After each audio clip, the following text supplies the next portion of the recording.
75 hard challenge. ಇಡೀ social ಮೀಡಿಯಾನೇ ಇದರ ಹಿಂದೆ ಬಿದ್ದಿದೆ. ಈ ಚಾಲೆಂಜ್ ಅಲ್ಲಿ 99% ಜನರು ಫೇಲ್ ಆಗೋಗ್ತಾರೆ.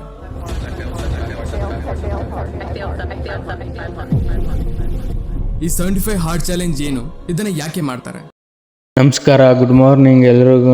ನಾನು ಈ 75 ಹಾರ್ಡ್ ಚಾಲೆಂಜ್ನ ತೊಗೊಂಡಿದ್ದೀನಿ. ಏನಪ್ಪ ವಿಷಯ ಅಂತ ಅಂದರೆ, ಇದರಲ್ಲಿ ಸುಮಾರು ಪಾಯಿಂಟ್ಸ್ ಇದ್ದಾವೆ. ಬೆಳಗ್ಗೆ ಬೇಗ ಎದ್ದೇಳಬೇಕು, ಡೈಲಿ ವರ್ಕೌಟ್ ಮಾಡಬೇಕು, ಅಟ್ಲೀಸ್ಟ್ ಒಂದು 5 ಪೇಜ್ ಆದರೂ ಬುಕ್ ಓದಬೇಕು, ಹೊರಗಡೆ ಜಂಕ್ ಫುಡ್ಸ್ ಎಲ್ಲ ತಿನ್ನೋ ಹಂಗಿಲ್ಲ, ಮಿನಿಮಮ್ ಡೈಲಿ 3 ಇಂದ 4 ಲೀಟ್ರ್ ನೀರು ಕುಡಿಬೇಕು, ಆಮೇಲೆ ಯಾವುದೇ ಥರ ಸ್ಮೋಕ್ ಆ್ಯಂಡ್ ಡ್ರಿಂಕ್ಸ್ ಮಾಡಬಾರ್ದು. ಇದು ಇದರಲ್ಲಿರೋ ಅಂಥ ಕಂಡೀಷನು. ಇದು ಒಂದಿನ ಮಿಸ್ ಆದ್ರೂ ಮತ್ತೆ ಸ್ಟಾರ್ಟ್ ಮಾಡಬೇಕು. ಹಂಗಾಗಿ ಇದರಲ್ಲೆಲ್ಲ ಫೇಲ್ ಆಗಿದೆ. ನಾವು ಬೆಳಿಗ್ಗೆ ಗಾಡಿ ಎತ್ಕೊಂಡು ಗಾಡಿಗೊಂದು ನಮಸ್ಕಾರ ಹೊಡ್ಕೊಂಡು ಟೌನ್ ಒಳಗಡೆ ಬಂದ್ವಿ.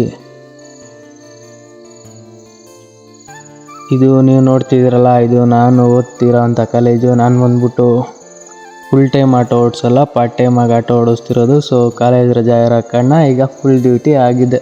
ಸೊ ಡ್ಯೂಟಿ ಮುಗಿಸ್ಕೊಂಡು ಮನೆಗೆ ಬಂದು ಸ್ವಲ್ಪ ಫ್ರೆಶ್ ಅಪ್ ಆಗಿ ನಾವು ಊಟ ಎಲ್ಲ ಮಾಡಿಕೊಂಡು ಈಚೆ ಬಂದು ಸ್ವಲ್ಪ ಹೊತ್ತು ವಾಕಿಂಗ್ ಎಲ್ಲ ಮಾಡಿಕೊಂಡು ದಿನ ಒಂದು 5 ಪೇಜ್ ಬುಕ್ ಓದೋ ಇರೋದ್ರಿಂದ ನಾನು ಇದಕ್ಕೆ ಆರಿಸ್ಕೊಂಡಿರೋ ಬುಕ್ ಬಂದ್ಬಿಟ್ಟು ಭಗವದ್ಗೀತೆ.